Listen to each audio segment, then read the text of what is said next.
Businessman को 165 रुपये मिलते हैं पर डे के, तो उस राज्य की स्थिति क्या होगी? यहाँ 500 से 700 रुपये पर डे हमारे मुख्यमंत्री हर परिवार को फायदा करते हैं। 500 से 700 रुपये पानी में, बिजली में, स्कूल में, हॉस्पिटल में, बस में, आप काउंट करके देख लो। और वहां पर 165 रुपये मिलते हैं। तो बात करते हैं राम राज्य ऐसे स्थापित नहीं होता। राम राज्य तब स्थापित होता है जब हर घर में पानी हो, बिजली हो, स्कूल हो, हॉस्पिटल हो, खुशहाली हो, हर एक को छत मिले। और ये बड़े बड़े खोखले वादे ना चलने वाले नहीं है। और ये तो दिल्ली की बात कर रहे हैं, मैं तो पूरे देश में कर रहा हूं कि अब ये जो कमल का फूल है ना मुरझा गया, और साफ कौन करेगा इसको? साफ कौन करेगा इसको? पहली बार हुआ है। एमसीडी की बात करते हैं। धन्यवाद। 14 साल के बाद कर्मचारियों को तनख्वाह नहीं मिलती थी, हमने तनख्वाह दी है 1 तारीख को। ये बात करते हैं एमसीडी की। 14 साल का प्रवास काटा है और आप तनख्वाह कर्मचारियों को मिलती है 1 तारीख को। ये है दिल्ली के मुख्यमंत्री अरविंद केजरीवाल, और जो कहते हैं करके दिखाते हैं। चलिए गोयल साहब तो धन्यवाद। ये जो परेशान हो रहे हैं ना, ये राम जी, इसी वजह से परेशान हो रहे हैं। ये जितना काम कर रहे हैं, आने वाला समय कहीं अरविंद केजरीवाल जी प्रधानमंत्री ना बन जाए, और इनको को रोक नहीं सकता। ये परेशानी इस बात से है। ऐसी परेशानी नहीं है, परेशानी कुछ और है। आपने मुझे बोलने का मौका दिया, बहुत बहुत शुक्रिया, बहुत बहुत धन्यवाद। अध्यक्ष महोदय धन्यवाद। समय का ध्यान रखें, विषय का ध्यान रखें। अध्यक्ष महोदय कभी कभी तो टाइम मिलता है, उसमें भी समय सीमा बांध दोगे तो बड़ा मुश्किल है। शुरू कीजिए। अध्यक्ष महोदय मैं अपनी बात रखूं उससे पहले मैं कुछ हमारे साथी, सम्मानित साथी हैं विपक्ष के, उन्होंने कुछ कटाक्ष किए सरकार के ऊपर। तो उसमें सबसे पहले तो मैं यही कहूँगा, सबके लिए सब पे लागू नहीं होता वो, आंखों के आंखों पे। पर उनमें कुछ साथी हमारे ऐसे हैं, जैसे कहो आप बिगर ब्रेक की साइकिल,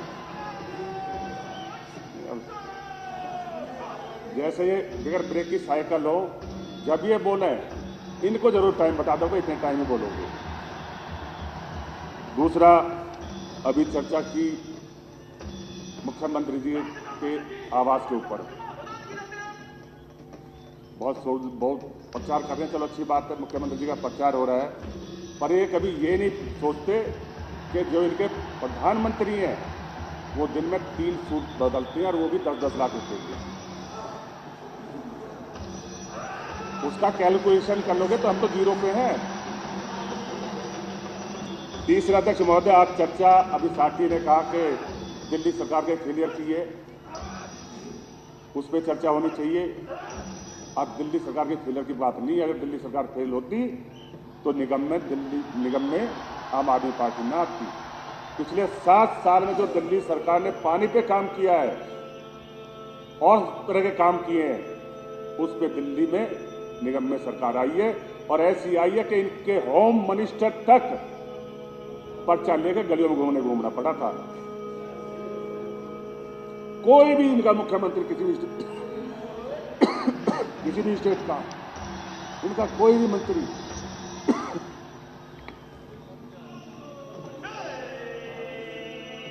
ऐसा नहीं था जो दिल्ली में ना घूमो।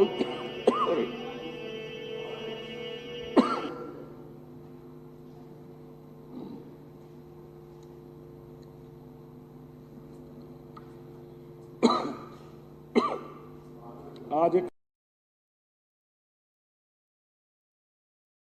दूंगा, आप रिलैक्स हो जाइए, आपको बाद में मौका मिल जाएगा। महेंद्र गोयल जी, महेंद्र गोयल जी,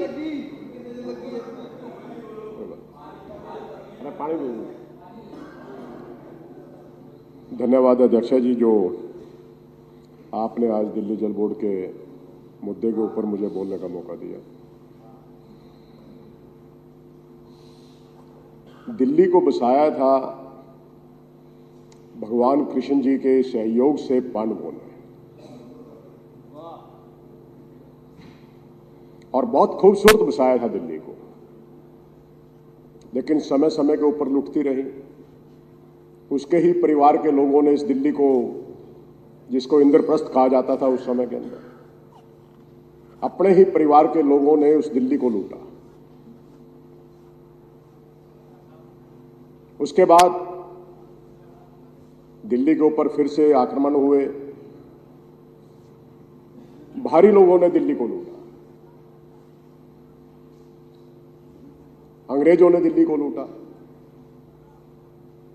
लेकिन देश के इन्हीं लोगों ने दिल्ली को आजाद करवाया। दिल्ली से जो भी आवाज जाती है पूरे विश्व के अंदर जाती है, क्योंकि दिल्ली भारत का दिल है। लेकिन आज केंद्र के अंदर बैठी हुई सरकार को ये पसंद नहीं आता कि जो खूबसूरत दिल्ली पहले हुआ करती थी, अरविंद केजरीवाल ने, आम आदमी पार्टी की सरकार ने दिल्ली को फिर से खूबसूरत बनाया और दिल्ली के अंदर रहने वाले लोगों को फ्री के अंदर पानी दिया, फ्री के अंदर बिजली दी, माताओं को, बहनों को, बेटियों को सुरक्षा प्रदान की, उनके चलने के लिए, फिरने के लिए बसों को फ्री के अंदर यहां पर चलाया, और दिल्ली के लोगों के लिए फ्री के अंदर इलाज दिया, और फिर भी दिल्ली फायदे के अंदर रही। लेकिन अपनों की नजर ने, जो केंद्र के अंदर बैठे हैं, मैं तो उनको भी अपना ही कहता हूं क्योंकि वो देशवासी हैं हमारे, जिस प्रकार से पांडवों को कौरवों ने लूटा था, इसी प्रकार से इन भाजपाइयों ने दिल्ली की आम आदमी पार्टी की सरकार को दिल्ली के अंदर लूट रहे हैं, दिल्ली की जनता को लूट रहे हैं। मेरे यहां पर 3 वार्डों के अंदर सीवर लाइन का काम चल रहा है। जिन एरिया के अंदर पानी नहीं हुआ करता था, बुद्ध विहार जैसे इलाकों के अंदर पानी नहीं हुआ करता था, उसके अंदर सरकार बनने के बाद, जब से मैं विधायक बना था, ठीक 9 महीने के अंदर मैं अपने एरिया के अंदर पानी ले आया था। जब से हम संघर्ष कर रहे थे बहुत सी जगह के ऊपर, सीवर लाइन बिछने के बाद बहुत सी जगह के ऊपर लाइनें ब्रेक हो जाती हैं, पॉपुलेशन भी बढ़ती है, पानी की खपत भी बढ़ती है। आज जहां जहां पर भी लाइन कोई ब्रेक हो जाती है, कोई पाइप लाइन डालनी पड़ जाती है, तो दिल्ली जल बोर्ड के अधिकारियों के पास में वो फंड नहीं होता कि वो पाइपलाइन को वो ठीक कर सके। बड़े ही शर्म की बात होती है जब लोग, जिन एरियो के अंदर हम गर्मियों के अंदर भी पानी दिया करते थे, मैं इस समय की स्थिति बता रहा हूं, जहां पर मैंने मई के अंदर भी पानी दिया है, तपती गर्मी के अंदर भी पानी दिया है, आज की स्थिति यह है कि उन घरों के अंदर भी वो पानी नहीं जा रहा। कहीं ना कहीं ये मनसा के ऊपर सवाल उठते हैं। अभी मैंने एक लाइन डलवाई है, जिस लाइन के जरिए हमें बहुत से फायदे होने चाहिए थे। उस लाइन के जरिए कुछ एरिया के अंदर तो पानी जा रहा है बहुत ज्यादा। उस लाइन के ऊपर हमें वाल सिस्टम लगाना था, लेकिन वाल लगाने के लिए अधिकारियों के पास पैसे नहीं है। करोड़ों के बजट से लाइन तो हमने डाल दी, जहां पर हजारों के उसमें या 5, 7, 10 लाख रुपए के उससे काम चलना चाहिए वाल का, और छोटी छोटी लाइनें जो डाइवर्ट करने के लिए हमें वहां पर बिछानी चाहिए, आज उन अधिकारियों के पास में पैसा नहीं है। काम तो पहले भी क्या करते थे, टेंडर पहले भी हुआ करते थे, टेंडर हुए भी हुए, लेकिन कोई भी एजेंसी काम करने के लिए आज राजी नहीं है, क्योंकि उनको इस बात का विश्वास ही नहीं होता कि वो पैसा भी मिल जाएगा। क्योंकि अधिकारी उनको बोलते हैं, अधिकारी उनको बोलते हैं कल को पैसा मिले ना मिले भाई आप काम मत करना। ये किस वजह से हो रहा है? क्योंकि सीओ साहब अपनी छुट्टी लिए बैठे हैं। 4-4, 5-5 महीने से दिल्ली जल बोर्ड के सीओ अपने ऑफिस नहीं आते। कितनी शर्मनाक बात है। और किसके इशारे के ऊपर हो रहा है ये? जो आज सुप्रीम पावर दिल्ली के अंदर एलजी साहब को कहा जा रहा है, ये बिल्कुल सही कहा बहुत से साथियों ने। अभय वर्मा जी कह रहे थे कि चुनाव करवा लें। मैं कह रहा हूं आप किसी भी सीट से चुनाव करवा लें, मैं अपनी विधानसभा से इस्तीफा देने के लिए तैयार हूं। यदि एलजी साहब चुनाव लड़ते तो मेरी विधानसभा में आकर एक बार चुनाव लड़ते।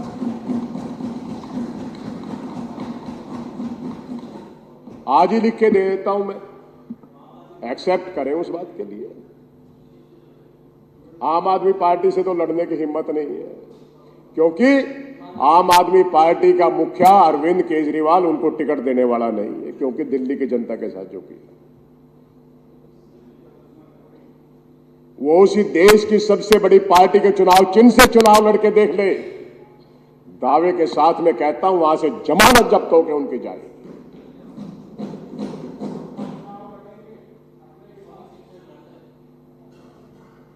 औकात नहीं है, अभी इनकी कोई औकात नहीं है चुनाव लड़ने की।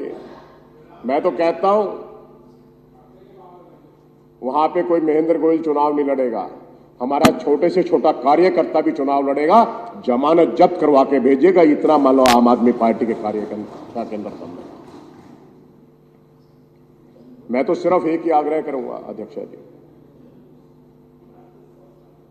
ये लाइनें देख के मुझे बड़ा दुख होता है। पूरा का पूरा बेंच ये अधिकारियों के लिए होता है। आज दिल्ली जल बोर्ड के ऊपर चर्चा हो रही थी और एक भी अधिकारी नहीं यहां। कितने शर्म की बात है। यह सुनिश्चित होना चाहिए जिस भी समय में सदन बुलाया जाए उस समय के अंदर चीफ सेक्रेटरी साहब के साथ साथ सभी के सभी अधिकारी यहां पर मौजूद होने चाहिए। पहले भी हुआ करते थे और आज भी होने चाहिए, यह सुनिश्चित होना चाहिए। वरना हम यहां पर आए हैं, अपने दुख दुविधा को रोके चले जाएंगे। हम कहेंगे हमने ये बोला वो बोला है, लेकिन उसके ऊपर काम नहीं होगा तो उसका फायदा कुछ नहीं। ये सदन बुलाना भी इस प्रकार से बेकार हो जाएगा। हम दिल्ली की जनता की समस्या को उठाने के लिए आते हैं, दिल्ली की जनता की समस्या को उठा रहे हैं। मेरे बुद्ध विहार इलाके के अंदर, बुद्ध विहार फेज 2 के इलाके के अंदर, विजय विहार के अंदर आज इतना गंदा पानी आ रहा है। बहुत से एरिया के अंदर पानी नहीं आ रहा, जिसके अंदर मैंने आपको बताया कि मई जून के अंदर भी, तपती गर्मी के अंदर भी मैंने वहां पर पानी दिया है। आज वहां पर वो पानी नहीं। कहीं ना कहीं कोई ना कोई कमजोरी है किसी ना किसी बात की।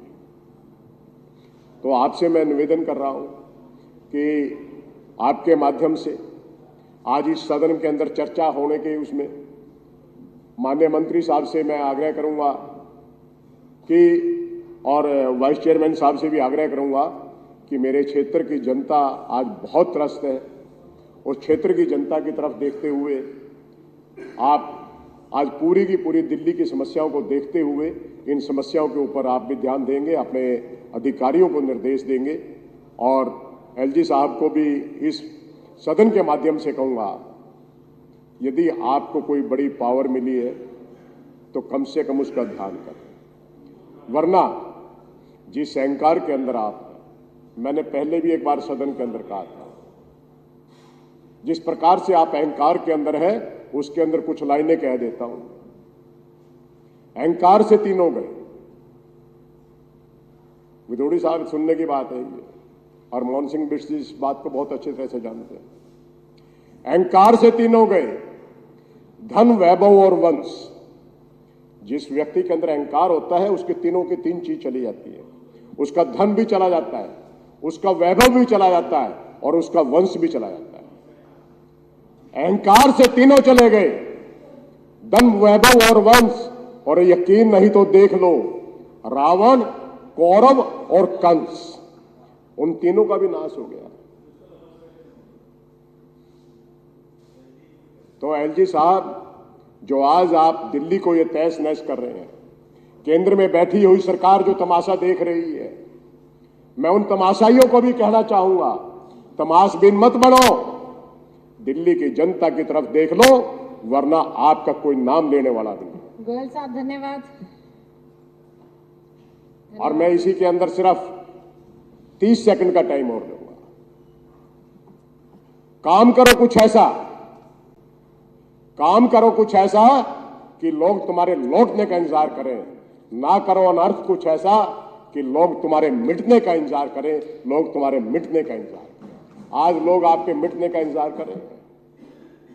पहले 3 आई, फिर 8 आई, लेकिन अगली बार सुनने के ऊपर है। इस बात के लिए आपको लोगों को ध्यान रखना चाहिए। आपको अपनी सरकार को भी कहना चाहिए कि दिल्ली की जनता के साथ में जो अन्याय हो रहा है, यह अन्याय नहीं होना चाहिए। जय हिंद, जय भारत। मोहन सिंह बिष्ट जी 5 मिनट। 42 पे शुरू हो रहा है आपका। बात बोलूंगा, बिल्कुल सही बोल। हाँ। आदरणीय 1:42 पे शुरू हो रहा है। उपाध्यक्ष महोदय जी, आपने मुझे बोलने का समय दिया, उसके लिए तो मैं आपका आभार प्रकट करता हूँ। अध्यक्ष जी, वास्तव में इस शॉर्ट ड्यूरेशन हो या अल्पकालीन चर्चा हो या जी कोई भी चर्चा हो, चर्चा के लिए समय पहले ही तय किया जाता है। हमने इसी हाउस के अंदर देखा है, यदि कभी अल्पकालीन चर्चा हो या किसी बात में कॉलिंग अटेंशन हो, तो निश्चित रूप से अधिकारियों का उनके कक्ष में बैठना अति आवश्यक है। मैं पहली बार इस सदन के अंदर देख रहा हूं, इस चर्चा का कोई महत्व नहीं है। मैं बड़े अदब के साथ कहना हूं, आप रूलिंग पढ़ रहे थे, मुझे बहुत अच्छा लगा, इन नियमों को आपने पढ़ा, लेकिन ये सदन नियमों से बंधा हुआ है। और यदि जल बोर्ड पर चर्चा हो, आपका एक भी अधिकारी इस कक्ष में ना बैठा हो, इससे बड़ा दुर्भाग्य क्या हो सकता है। मैंने देखा है 1993 के अंदर यही जल बोर्ड दिल्ली नगर निगम के अधिकार क्षेत्र में आता था। दिल्ली जल मल स्थान के नाम से इसको जाना जाता था। पावरलेस विधानसभा थी उस समय में। 3-4 डिपार्टमेंट सिर्फ सरकार के पास थी अध्यक्षा जी। लेकिन मदन लाल खुराना जी, स्वर्गीय मदन लाल खुराना आज हमारे बीच में नहीं है, हमें उनकी याद आ रही है। ये हमारे उस समय में हमारे भाई रामवीर सिंह बिधुड़ी जी इसी सदन के मेंबर थे। उधर से हमारे प्रहलाद सिंह जी सानी साहब, वो नहीं थे, लेकिन वो जो शीला जी के समय में आए। तो ये सदन के अंदर यदि किसी भी विषय पर चर्चा होती थी तो अधिकारियों को बाध्य कर दिया जाता था। वो दर्शक दीर्घा में यदि चर्चा हो तो अधिकारी कम से कम उस पर जितने भी मेंबर बोल रहे हैं उन मेंबरों की बात को सुन करके तुरंत डिसीजन लेने का होता था। यह सदन की मर्यादा थी। लेकिन आज हम क्या देख रहे हैं, एक दूसरे को उसमें आरोप प्रतिरोध, बिल्कुल करें आरोप प्रतिरोध, लेकिन उससे हट करके हमारे लिए सबसे बड़ा है ये सदन। इस सदन के अंदर 70 के 70 मेंबर, चाहे वो मंत्रिमंडल का हो, मुख्यमंत्री हो, चाहे सत्ता पक्ष हो, चाहे विपक्ष हो, यदि दिल्ली की बात आती है, हम दिल्ली की समस्याओं को जोरदार ढंग से उठाना हमारा नैतिक दायित्व बनता है। हमने इस सदन के अंदर, मैं तो अध्यक्षा जी 2015 में एक भयंकर एक्सीडेंट हुआ, एक्सीडेंट में हम लोग रह गए। 2020 के अंदर फिर मैं जीत के आया। जहां लोग समझते थे ऐसी विधानसभाओं से दूसरा नहीं जीत सकता है, वहां से मैं जीत के आया। टोटली अनऑथराइज कॉलोनीज, गांव का एरिया, अनडेवलप एरिया, लेकिन इसी सदन में भले ही सरकार किसी की भी हो तो फंड्स की ऐसी व्यवस्था 2017 के अंदर, 16 और 17 के अंदर उस एफडी को तोड़ दिया गया। और फिर कहा गया कि यहां पे जो घाटे में सरकार चल रही है वो प्रॉफिट में चल रही है। उस पैसे से जो तनख्वाह दी जाती थी वो तनख्वाह दी जाती थी। लेकिन मैं उस टीका टिप्पणी पे नहीं जाना चाहता हूं, मैं इस सदन का ध्यान दिलाना चाहता हूं। ये हाउस मर्यादाओं से बंधा हुआ है, नियम और कायदे से चलता है। यदि हमारी अध्यक्षा इस बात को बोल रही है तो निश्चित रूप से हमको उसके बारे में सोचना चाहिए किन पॉइंट्स पे। यदि जल बोर्ड के बारे में चर्चा हो तो जल बोर्ड का बहन जी अलग बजट होता है, इसका बजट का प्रोविजन है। आखिर वो बजट का हुआ तो हुआ क्या? क्यों नहीं बजट आज एरियाज के अंदर दिया जाता है? क्यों नहीं खर्च किया जा रहा है? यदि हम देखें, हमने सभी सरकारों को काम करने का मौका मिला। सरकारें आएंगी और जाएंगी, जनता ऐसे ही रहेगी, जनप्रतिनिधि को काम करना होगा। निश्चित रूप से ये हमारा उत्तरदायी बनना पड़ेगा। सरकार में क्या, ये अमुक पार्टी का व्यक्ति है, मैं इस दल का हूं, इसको बजट नहीं देना। अरे आखिर बजट नहीं दोगे तो एरिया के अंदर डेवलपमेंट कैसे होगा? क्यों नहीं योजनाएं बनेंगी? मैं आपके माध्यम से एक बात कहना चाहता हूं, यही जल बोर्ड था, यही सदन के मेंबर थे, ये सानी साहब जानते हैं, विधुड़ी साहब जानते हैं, एमएलए को जल बोर्ड के लिए एक्स्ट्रा बजट दिया जाता था। जब हमको बजट अलॉटमेंट होता था तो 2-2 करोड़ रुपया एमएलए को दिया जाता था। आज 1 रुपये का बजट नहीं दिया जा रहा।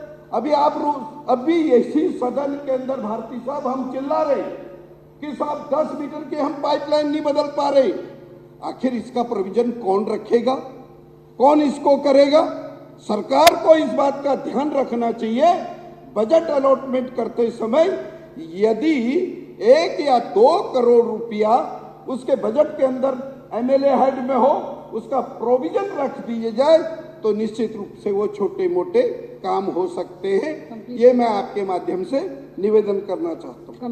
बहन जी, आप बोलोगे तो मैं बैठ जाऊँ, वैसे मैं बहुत सम्मान करता हूँ चेयर का।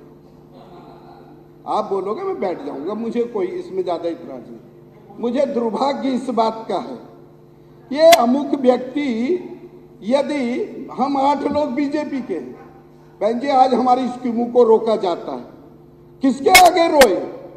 कौन हमारी बात को कहेगा? मेरे यहां सोनिया विहार में सिवर लाइन डलनी थी। मैं तो दुर्भाग्य मानूंगा जिस दिन यहां का एक मंत्री जेल गया, मेरा दुर्भाग्य था वो जेल गया। यदि वो व्यक्ति यहां रहता तो सोनिया विहार के अंदर जो सिवर लाइन की स्कीम थी, उस स्कीम के लिए 82 करोड़ रुपया उन्होंने पास कराया। अब उस बजट को रोक दिया गया। क्यों रोका गया? मैं बीजेपी का एमएलए हूं, इस वजह से बीजेपी वाले के यहां काम ना हो। अरे जनता ने तुम्हें भी तो वोट दिया। ये बैठे हैं पाठक, दुर्गेश पाठक, तुम्हें भी 88,000 वोट दिया था।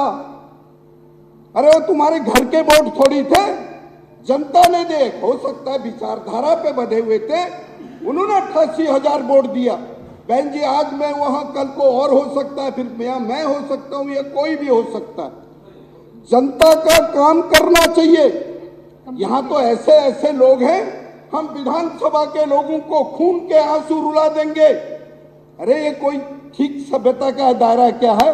मैं आपके माध्यम से कहना चाहता हूं बहन जी, जब इसका बजट का प्रोविजन रखा गया है तो उस समय में जो सिवर लाइन का था उसका अलग से प्रोविजन था, जो आपके टैंकर लगने थे उसका अलग से बजट का प्रोविजन था।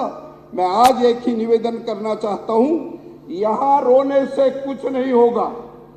आप सब लोगों को एक इच्छा दृढ़ शक्ति बनानी पड़ेगी कि हमें अधिकारियों को इस विधानसभा के सत्र में बुलाने के लिए उनको मजबूर करना पड़ेगा। यदि हम मजबूर नहीं करेंगे, कुछ मर्जी एक दूसरे मर्जी को गाली दे दो, कुछ मर्जी कह लो, ये समस्या का समाधान नहीं है। समस्या का समाधान है, अधिकारी कहे और सरकार को भी करना पड़ेगा। हमने देखा है शीला जी की सरकार काम करने का तरीका, मदन लाल खुराना जी को देखा, हम सबको याद करते हैं। इसलिए करते हैं कि कम से कम यदि विपक्ष का मेंबर होता था, वो कभी हाउस के अंदर बोलता था तो सामने मंत्री संतरी और यहां तक कि चीफ मिनिस्टर भी उसको बुलाती थी। ये विपक्ष, कहीं आपको लग रहा होगा, आप विरोधी दल के लोग मान रहे होंगे, लेकिन ये आपकी नाक आंख कान का काम करती हैं। विपक्ष बोलता है तो सरकार को सीखने का मौका मिलता है। मैं ये नहीं कहना चाहता हूँ, यही मुझे आपने बोलने का मौका दिया, मैं आपका आभार प्रकट करता हूँ। धन्यवाद। ऐसा है, मोहन सिंह बिष्ट जी ने बहुत अच्छी बात बोली है, तो केंद्र सरकार भी विपक्ष को आंख नाक कान समझे, केंद्र सरकार भी विपक्ष की बात को, बैठिए प्रहलाद जी बैठ जाइए, बिष्ट जी आप दोनों बैठिए, बैठ जाइए, हो गया, बैठ जाइए बिष्ट जी। मैं बिष्ट जी की बात पर मैं एक जवाब दे रही हूँ। बिष्ट जी ने बोला विपक्ष आंख नाक कान का काम करता है, तो केंद्र सरकार तक ये बात जरूर पहुंचाए कि वो विपक्ष की बात को ना दबाएं। दुर्गेश पाठक जी। बहुत बहुत धन्यवाद अध्यक्ष महोदय, आज इस मुद्दे पर आपने बोलने का मौका दिया। बिष्ट जी की बात बिल्कुल उससे सहमत हूं कि, और आपने भी वो संदेश दिया कि केंद्र सरकार को विपक्ष को नाक कान समझना चाहिए, और तुरंत ही हमारे जो 2 मेंबर ऑफ पार्लियामेंट हैं, संजय सिंह जी और राघव चड्ढा जी, उनको जो सस्पेंड किया है मात्र ये मांग पे कि मणिपुर के ऊपर चर्चा होनी चाहिए, उनका और लोकसभा के हमारे जो हैं उनको तुरंत उनका सस्पेंशन वापस लेना चाहिए, ये हाउस ये मांग करती है। मुझे सर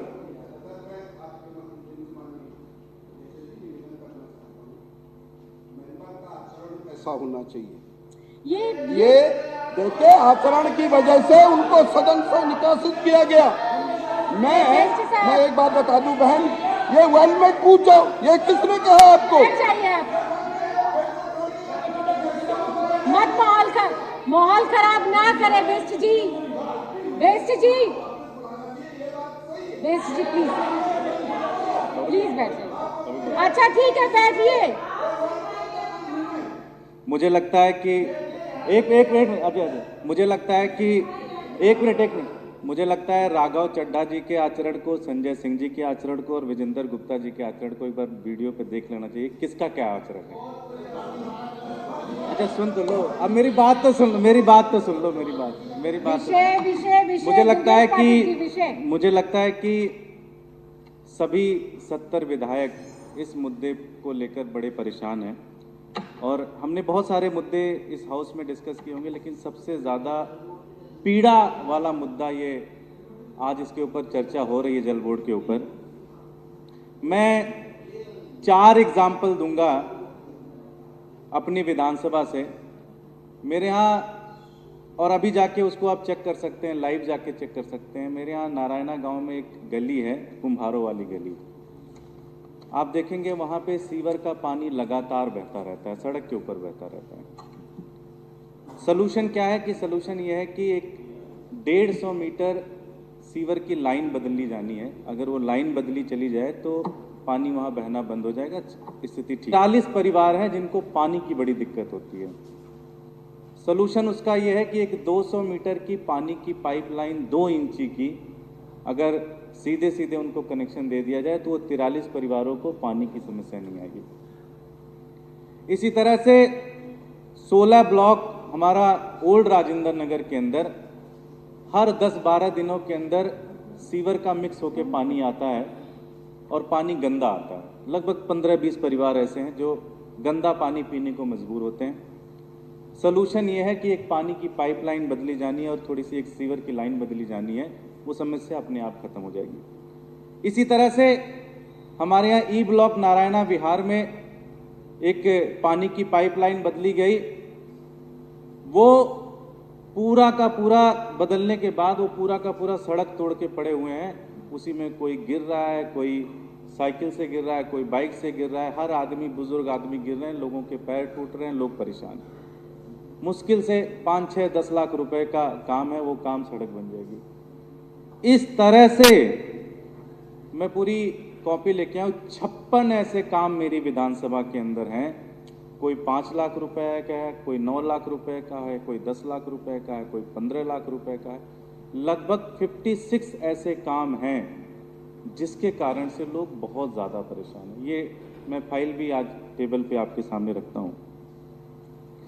इसी तरह से मुझे याद है अजय महावर जी जब मैं चुनाव जीता, बड़े भाई की तरह मेरे पास आए और उन्होंने कहा, दुर्गेश जी पानी की समस्या किसी तरह से ठीक कर लेना, आपकी विधानसभा में बड़ी दिक्कत है।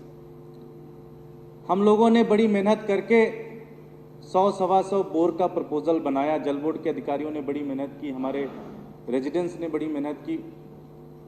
उसमें से 67 बोर पास भी हो गए, डीएम से सारी जो कमेटी बनती है उसमें से किसी तरह से 12 बोर होने का प्रपोजल शुरू हुआ। 12 बोर खुद गए, पानी भी आ गई, पानी साफ भी आ गया, लेकिन अब वो बोर के बाद उसमें चैम्बर बनना है, पाइप लग के कनेक्शन होना, इसका पैसा नहीं है। वो 12 के 12 बोर भी खराब हो गए और साथ ही साथ 55 और बोर जो हो सकते थे जिससे जनता को पानी मिल सकता था, वो भी सारा का सारा प्रोजेक्ट ठंडे बस्ते में चला गया। ये स्थिति कसमोकस लगभग हर विधानसभा की है। पहले मुझे ऐसा लगा कि मैं शायद नया विधायक हूं, मुझे समझ में नहीं आता होगा। मैंने अपने बहुत सारे साथियों को फ़ोन किया, मैंने पूछा, यार कि ये दिक्कत आ रही है, इसको कैसे रिजॉल्व करें, आप मुझे समझाओ कैसे ठीक कर सकते हैं। सबने लगभग वही समस्या बताई। आप किसी भी विधानसभा में चले जाइए, छतरपुर से लेके करावल नगर चले जाइए, हर जगह इस समस्या का दिक्कत है कि जो हमारे बड़े इमरजेंसी के काम है, बड़े प्रोजेक्ट तो चलो बाद में आते हैं, जो छोटे छोटे काम है, 5 लाख रुपए, 10 लाख रुपए, 20 लाख रुपए, 25 लाख रुपए, उसके लिए भी जल बोर्ड फंड नहीं दे रहा है।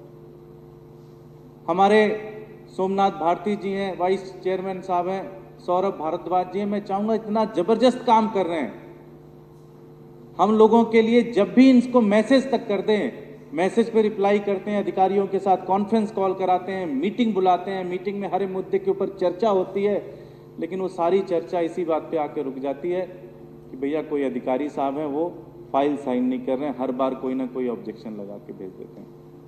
मैं ये पूछना चाहता हूं और मैं आपसे भी ये रिक्वेस्ट करूंगा कि जो घर जिनको इस तरह की 5-5, 10-10 लाख रुपए के कारण पानी नहीं मिल रहा है, गंदा पानी मिल रहा है, सड़क नहीं बनी तो लोग गिर रहे हैं उसके कारण, क्या ये क्रिमिनल एक्ट नहीं है?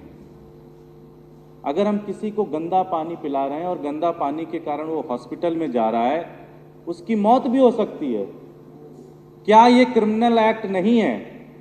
मैं ये मांग करता हूं इस पटल पे कि इस तरह की घटना के लिए पूरी दिल्ली के लिए जो अधिकारी जिम्मेदार हैं उनके खिलाफ आपको क्रिमिनल एक्ट करना चाहिए, क्रिमिनल कार्रवाई करनी चाहिए,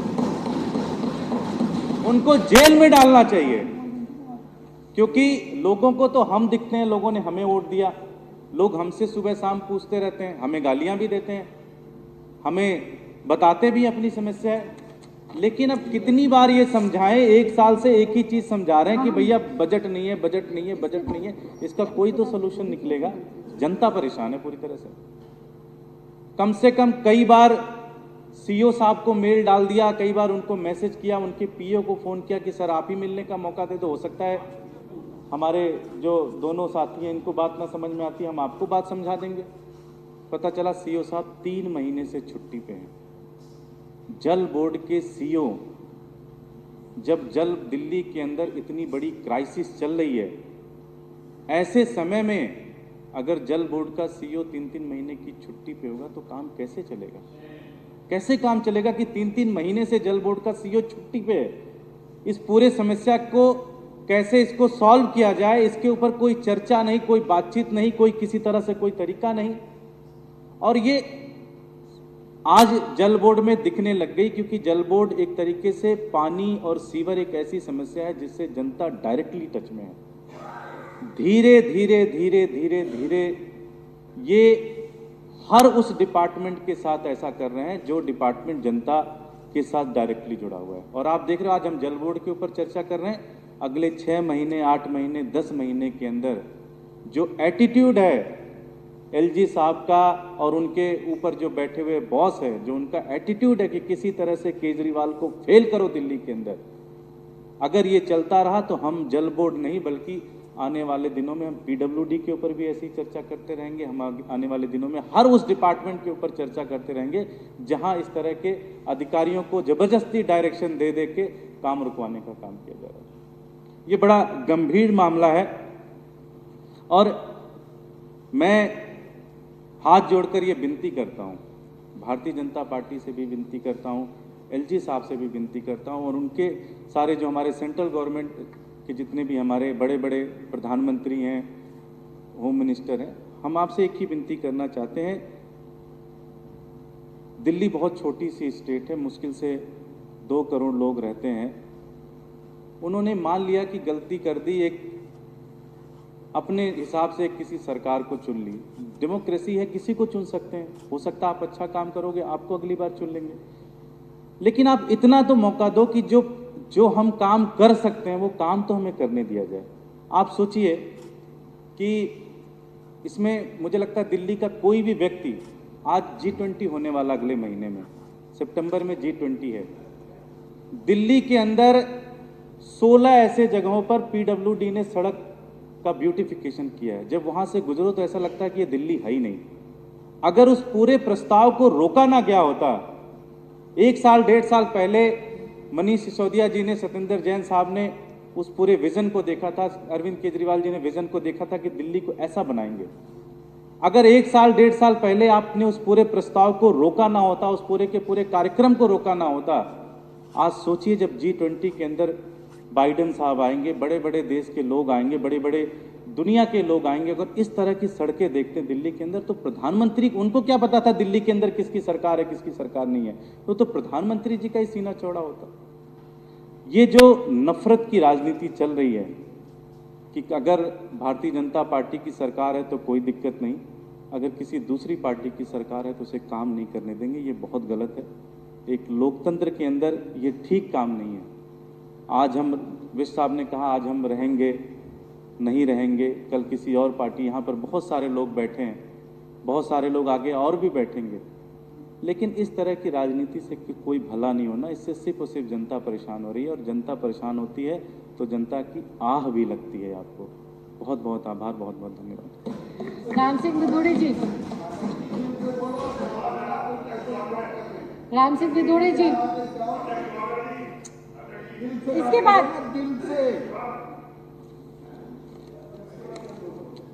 आदरणीय अध्यक्ष महोदया, वो बोलते बोलते उनका गला खराब हो गया था तो उनको दोबारा नंबर मिल जाएगा, मेरे पास नहीं आया। इस सदन के माननीय सदस्य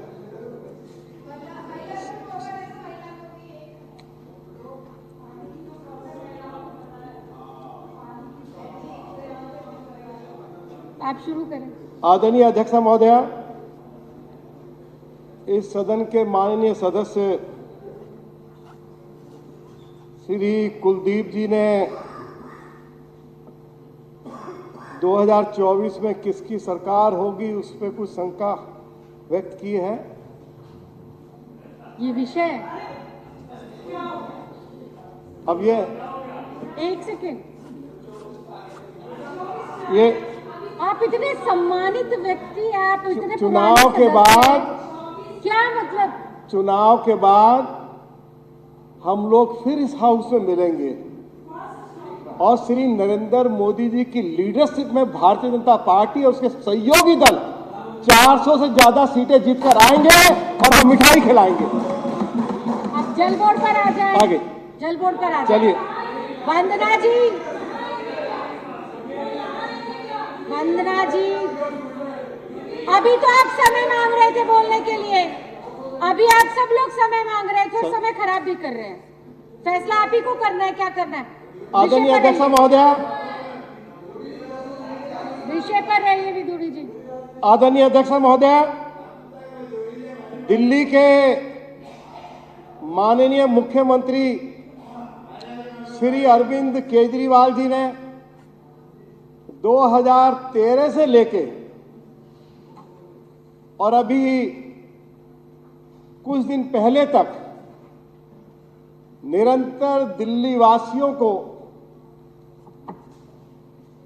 यह भरोसा दिलाया कि उनकी सरकार दिल्ली के लोगों को 24 घंटे क्लीन वाटर उपलब्ध कराएगी। श्री अरविंद केजरीवाल की सरकार अपना वायदा पूरा करने में पूरी तरह विफल हो गई। आदरणीय अध्यक्ष महोदया,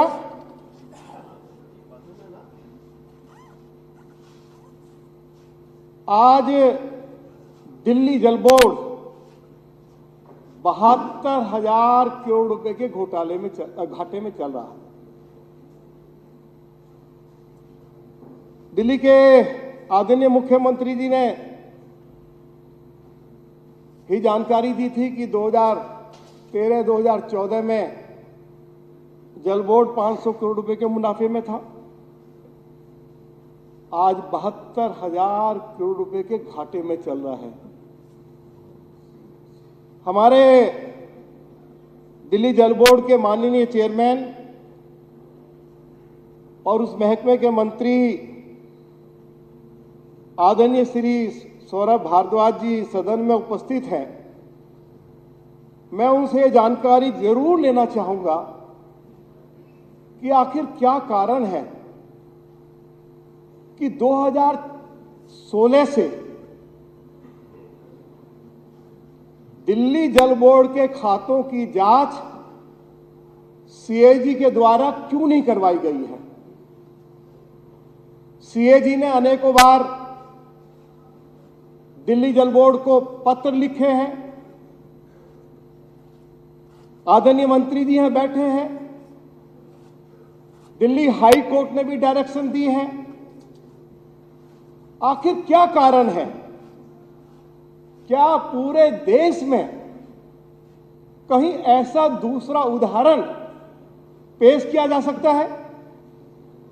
आदरणीय अध्यक्ष महोदया, दिल्ली के लोगों ने शिकायत की कि हमें दिल्ली जल बोर्ड द्वारा जो पीने का पानी उपलब्ध कराया जा रहा है वह दूषित है। 7,500 सैंपल्स दिल्ली जल बोर्ड ने उठाए और जब उनकी रिपोर्ट आई 2,500 सैंपल्स फेल हो गए और कहा गया कि यह पानी पीने के लायक नहीं है, इससे पेट की बीमारी हो सकती है, अनेक बीमारियां हो सकती हैं। मैं जरूर आदरणीय मंत्री जी का जवाब चाहूंगा। आदरणीय अध्यक्ष महोदया, मैं आपके माध्यम से पूछना चाहता हूं आदरणीय मंत्री जी से कि दिल्ली में जो जल उपभोक्ता है, जब पानी का बिल आता है तो पानी का जो बिल उनको दिया जाता है वह पैसा एक बैंक को दिया जाएगा जो बिल का पैसा है, चाहे वो कैश दिया जाए चाहे वो चेक द्वारा दिया जाए, और बैंक जो है उस पैसे को उसी दिन या अगले दिन दिल्ली जल बोर्ड के पास जमा करा देगा। ये जल उपभोक्ताओं का पैसा था, जल बोर्ड का पैसा था। मैं पूछना चाहता हूं कि आखिर जो बैंक था उसने आगे सब कॉन्ट्रैक्ट कैसे दिया, और उसके बाद फिर जिस एजेंसी को सब कॉन्ट्रैक्ट दिया फिर उसने आगे सब कॉन्ट्रैक्ट दे दिया। क्या इसमें कानून कायदे का उल्लंघन नहीं हुआ? और जो सैकड़ों करोड़ रुपया का कलेक्शन हुआ था जो जल बोर्ड में जमा होना था वो जल बोर्ड में जमा नहीं हुआ, वो निजी खातों में जमा हो गया। आखिर इसका जवाब आज ऑनरेबल मिनिस्टर को इस हाउस में देना पड़ेगा। क्या सरकार ने उन लोगों के खिलाफ एफआईआर कराई? एफआईआर की बात छोड़ दीजिए, आज बताएं आदरणीय मंत्री जी कि उस कॉन्ट्रैक्ट को बढ़ा दिया गया और कॉन्ट्रैक्टर को या जो कॉन्ट्रैक्ट दिया गया उनको 5% कमीशन दिया जाता था, वह कमीशन बढ़ाकर 6% कर दिया। इसकी जानकारी तो आज ऑनरेबल मिनिस्टर को देनी पड़ेगी। आदरणीय अध्यक्ष महोदय, आज मैं जरूर चाहूंगा कि आदरणीय मंत्री जी जरूर बताएं, क्या जब श्री नितिन गडकरी जी भारत सरकार के जल मंत्री थे, क्या दिल्ली जल बोर्ड को 6,000 करोड़ रुपया उन्होंने उपलब्ध नहीं कराया?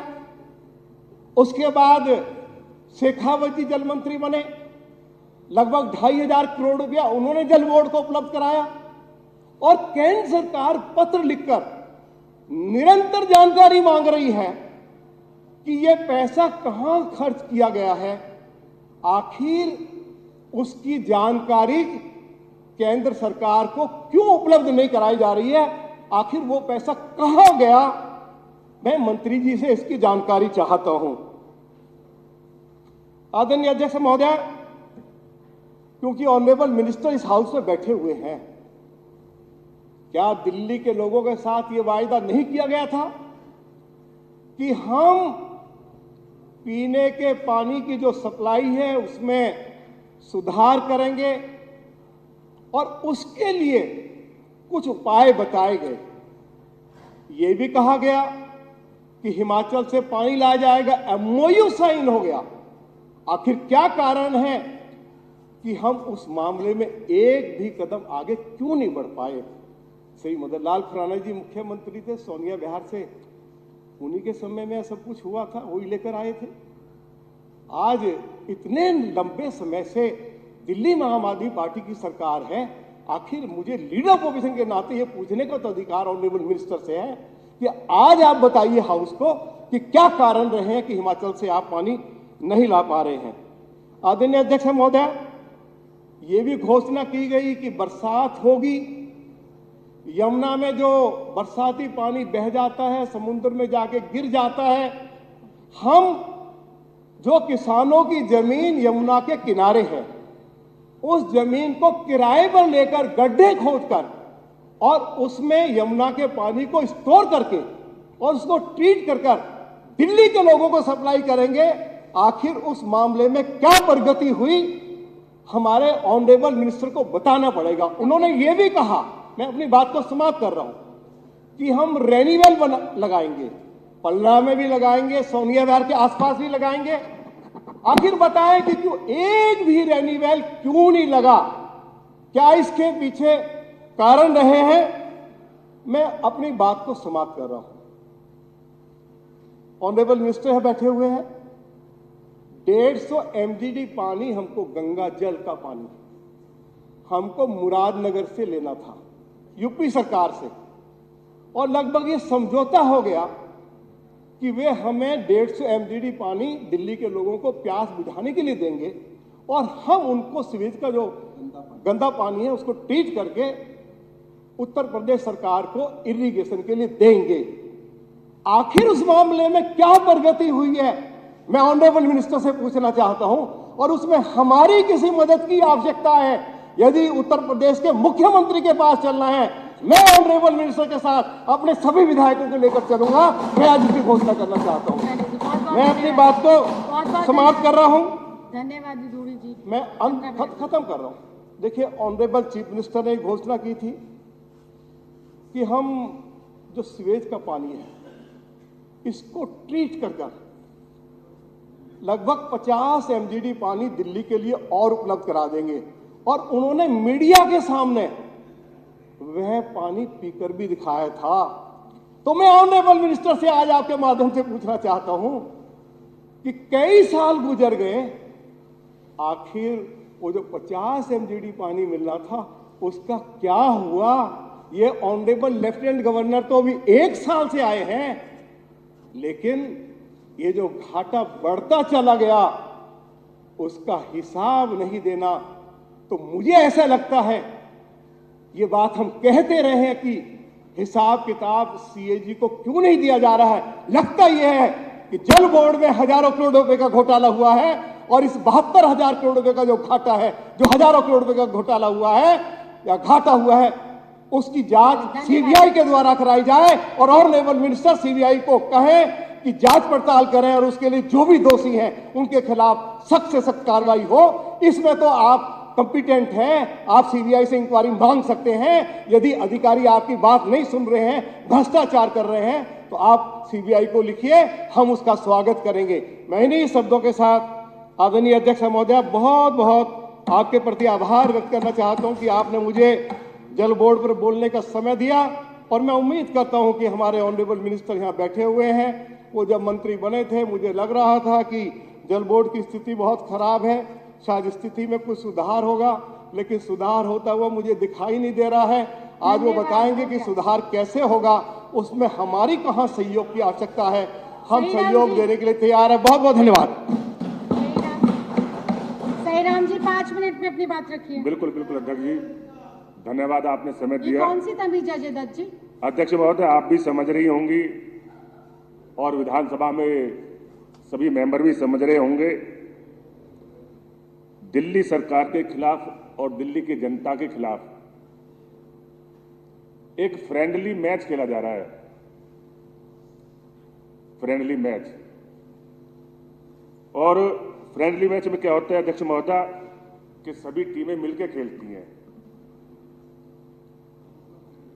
और यहां 3 टीमें दिल्ली की जनता के खिलाफ भी और दिल्ली की सरकार के खिलाफ भी 3 टीमें काम कर रही हैं। 3 टीमें फ्रेंडली मैच खेल रही हैं। सबसे पहली टीम का कैप्टन है केंद्र में बैठी हुई सरकार का होम मिनिस्टर। दूसरी टीम का कैप्टन है दिल्ली का एलजी, और तीसरी टीम का कैप्टन है दिल्ली के फाइनेंस मिनिस्टर। तीनों टीम मिलकर खेल रही है। हाँ सॉरी, फाइनेंस सेक्रेटरी, सॉरी। जब आप बोल रहे थे उन्होंने बोला था कुछ, दिल्ली के फाइनेंस सेक्रेटरी, चीफ सेक्रेटरी भी हो गए, फाइनेंस सेक्रेटरी भी। गलती हर किसी से हो सकती है ना। अब अध्यक्ष महोदय, माहौल खराब करना बहुत जरूरी है। अब इनमें क्या है, आप भी जो बोल रहे थे ये डेली आंख नाक कान है, बिजली तो केंद्र को संदेशा भेजे उस विषय का। बिजली रुकिए जरा, जो मैं कहना चाहता था सब समझ गए हैं। आप कंटिन्यू कीजिए। अब यहां डेली क्या हो रहा है, फाइल खेली जा रही है। वो कैसे? सबको पता है कि साल में 3 या 4 बार दिल्ली जल बोर्ड अपनी डिमांडें भेजता है फाइनेंस में कि हमें इतना पैसा सीवर के लिए चाहिए, इतना पानी की रिपेयर के लिए चाहिए, इतना पैसा ट्यूबवेलों के लिए चाहिए। अध्यक्ष महोदय, लेकिन जो तीनों टीमें खेल रही हैं फाइल, वो कोई ना कोई ऑब्जेक्शन लगा के फाइल को वापस कर देते हैं। जो भी मेरे साथी कहते हैं सरकार काम नहीं करना चाहती, सरकार ने पिछले 7-8 साल में बहुत काम किया है। अध्यक्ष महोदय, आज ये समस्या, मैं खास करके इस बात पर जोर दे रहा हूं, आज ये समस्या खाली तुलकाबाद विधानसभा की ही नहीं, पूरी दिल्ली की है। पिछले 7 साल से दिल्ली जल बोर्ड ने दिल्ली की जनता की पानी की समस्या के लिए काफी काम किया और काफी समस्याओं का समाधान भी किया, लेकिन इस बजट के अभाव में दिल्ली जल बोर्ड के अधिकारी व दिल्ली की जनता हाहाकार कर रही है। उसका मैं आपको एक अध्यक्ष महोदय जीता जाता प्रमाण दूं। दोगेश भाई चले गए, उन्होंने छोटी छोटी बातें रखी। पिछले 3 साल से लगातार विदोड़ी जी बैठे हुए हैं यहाँ, तुगलकाबाद गांव के लिए मैंने 22 करोड़ की लागत से लाइन डाली, 22 करोड़ की लागत से। पहले वहां हमारा निगम पार्षद नहीं था, वो आए दिन एमसीडी वालों को भेज देते था कि नहीं काम को बंद करा दो, कोई बात नहीं जी। किसी तरह वो एनओसी लेके वो काम पूरा किया। आज हालत ये है, लाइन डल के पूरी कंप्लीट हो चुकी है, एक खाली 18 इंच का 3 लाख का वाल लाना है, 3 लाख का। पिछले 6 महीने से लगातार मैं उसमें संपर्क कर रहा हूं, लेकिन एक वाल लगाने का लिए बजट नहीं है। अध्यक्ष महोदय, अभी मेरे साथी कह रहे थे कि अधिकारियों के ऊपर थोपा कर रहे हैं। अधिकारी अपनी तरफ से पूरा काम कर रहे हैं, पूरी मेहनत लगन से काम कर रहे हैं। मैं चाहूंगा एलजी महोदय से पूछना, अभी पिछले महीने बड़ी परेशानी हुई, जो सरकारी टैंकर थे उनकी सप्लाई बंद हो गई। लोगों के मुझे फोन आए, मैंने अपने एक्शन को एससी को पूछा कि भाई ये सरकारी जो टैंकर हैं क्यों खड़े हो गए। कह रहे जी पिछले 3 महीने से पेट्रोल पंप वाले की जो हम डीजल ले रहे थे उसकी पेमेंट नहीं हुई। बड़ी कहा सुनी के बाद उनकी पेमेंट हुई, वो टैंकर चले। अध्यक्ष महोदय, छोटे छोटे पार्कों में जाके उद्घाटन करना तो एलजी को याद है। आए दिन अखबार में न्यूज़ों का आप देख रहे हो, उनको ये नहीं पता कि 1 अगस्त से, मैं तो अपनी विधानसभा की बता रहा हूं, 1 अगस्त से मेरे 20 टैंकर एसएस वाले जो स्टील के थे, 20 टैंकर एक साथ हटा दिए गए बिगड़ किसी तैयारी के आगे भी उन लोगों को पानी देना है। 20 टैंकर का मतलब अध्यक्ष महोदय 200 ट्रिप मिस होना, और 200 ट्रिप मिस होने का मतलब कम से कम 20,000 लोग उससे इफेक्टेड हुए हैं। अध्यक्ष महोदय, ये किसकी जिम्मेवारी थी? ये इनकी जिम्मेवारी नहीं है। अगर ये हमें बजट अभी कह रहे थे, बजट तो सरकार ने पहले दे रखा है, रिलीज कौन करेगा उसे? बात रिलीज करने की है। अध्यक्ष महोदय, बड़ा दुख होता है। अभी मेरे एक साथी कह रहे थे, क्योंकि अध्यक्ष महोदय ना तो केंद्र के होम मिनिस्टर को, ना दिल्ली में बैठे एलजी महोदय को, ना ये जो फाइनेंस वाले बैठे हैं उनको दिल्ली की भौगोलिक स्थिति के बारे में नहीं पता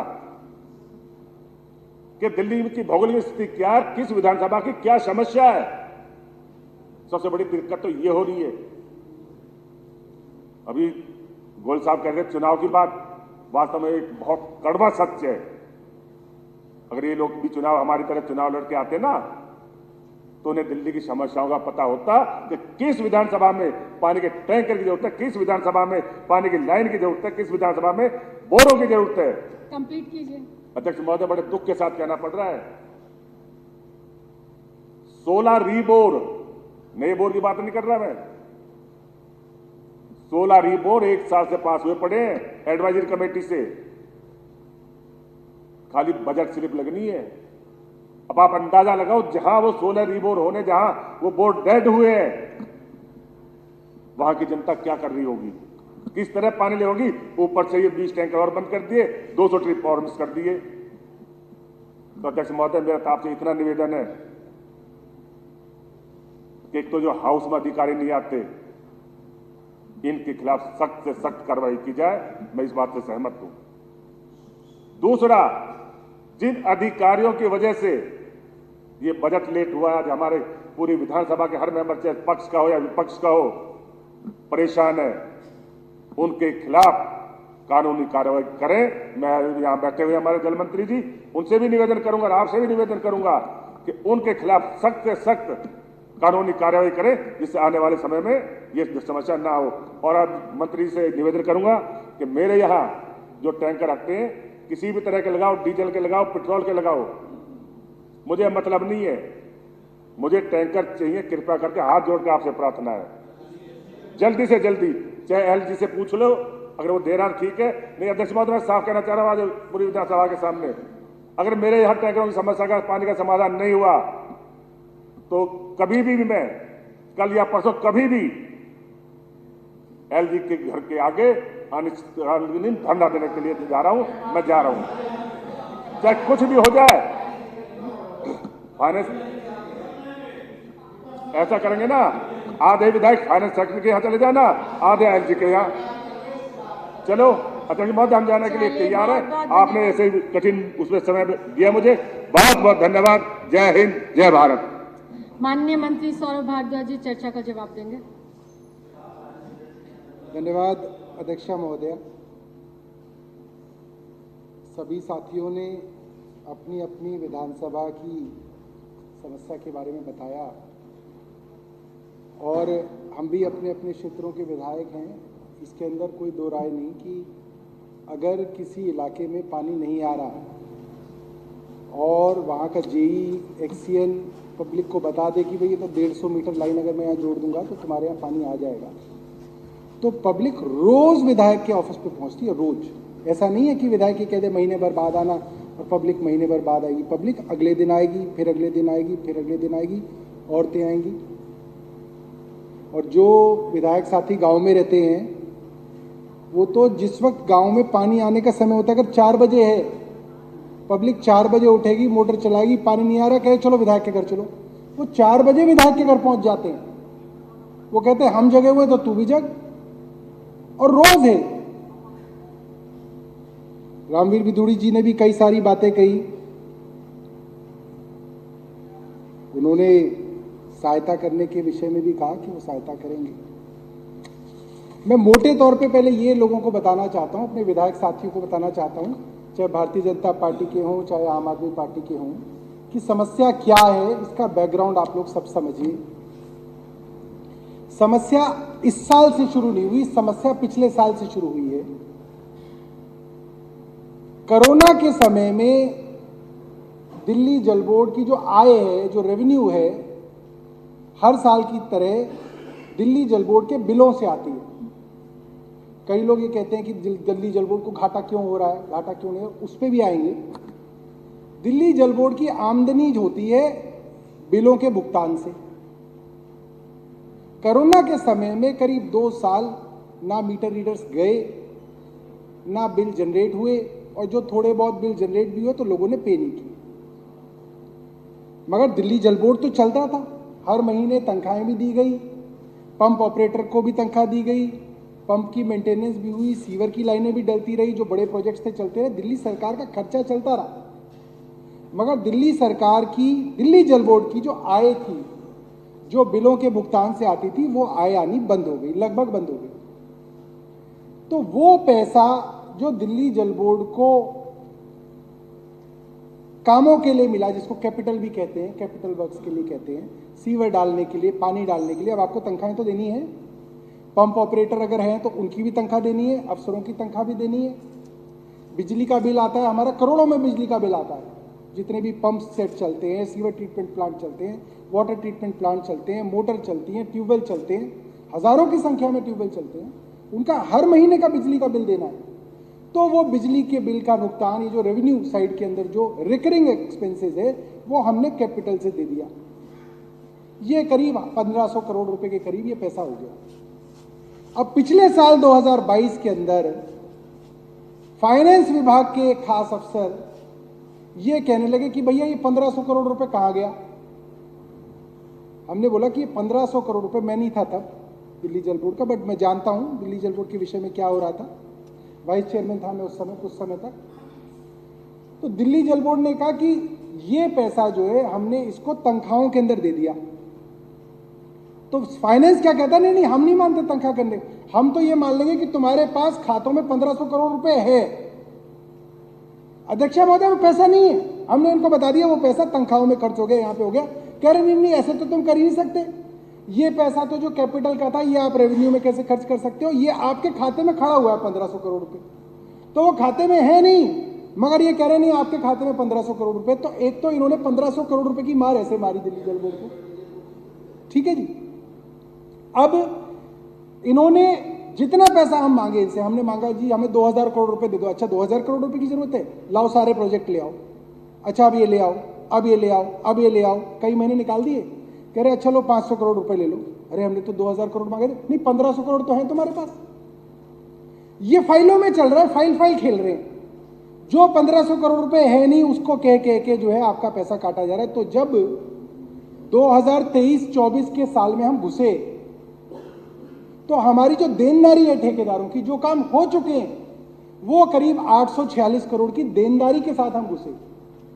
जबकि आरई के अंदर जितने पैसे का वादा फाइनेंस डिपार्टमेंट ने किया, आरई के अंदर भी उतना पैसा नहीं दिया, उसमें से भी पैसा काट दिया।